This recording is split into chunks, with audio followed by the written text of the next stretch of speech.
It's so cool that we have like, obviously, okay, I will say this. It is pretty depressing that so many trans people have this like delayed time experience, right? Like, however, Abby Thorne put it in her video, uh, heterotemporality.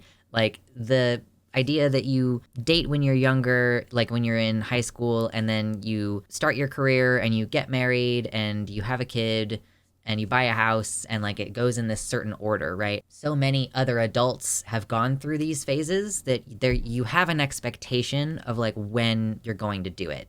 You have this like expectation of what time of your life you're supposed to hit these different milestones, right? And it does suck that trans people and queer people in general don't have access to the same kind of timeline expectations. Because, like, what kind of expectations do you have if you are a homeless teenager because your parents kicked you out and you're in a state where you can't get married? Like, what kind of future do you envision for yourself, right? So it sucks that we don't have the same kind of like, okay, by this age, you will have a normal, stable life, which is, I guess, sort of ultimately what those sort of narratives are presenting you is a timeline for stability. We do have milestones, even though they aren't the same. Generally, there is a kind of certain order for if you decide to medically transition. Like you might start testosterone blockers or puberty blockers or something like that first, or you might just start cross-sex hormones first. And like a lot of people go that way. We start on hormones, and then a little while later, they might get a breast augmentation or top surgery, or like that's like the next step for a lot of people. Maybe you'll get your FFS, or like FFS tends to be a little bit like something you do later in your lifespan as a trans person, and then your vaginoplasty or your phalloplasty like tends to come after all this stuff. And so like they're different and they're not timed the same.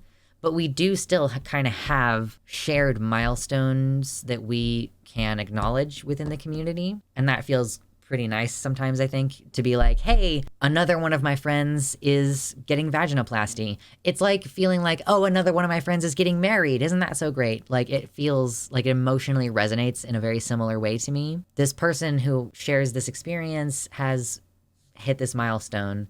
And it's like unique to us because most people don't have that, like surgical milestones, I guess. And it's not surgical milestones is not really the right way to indicate how I'm thinking and feeling about it. It's more like self-actualization milestones. And I just think that that's nice. Thank you so much to my patrons and potential future patrons. I especially want to shout out Tiago Nascimento, Mersh Rolvog, Michelle Frateroli, Amanda B., Wellington Marcus, Michelle Winter, Danielle McDonald, Suzanne Maynard, Spooky Heather Sylvia, Past Null Infinity, Jamie Jam, Nova, Elizabeth Bartell, Sojo, Sarah A., Kevin Young, Athiet, Desi Quiche, Liam Hodgson, and Mr. Atheist.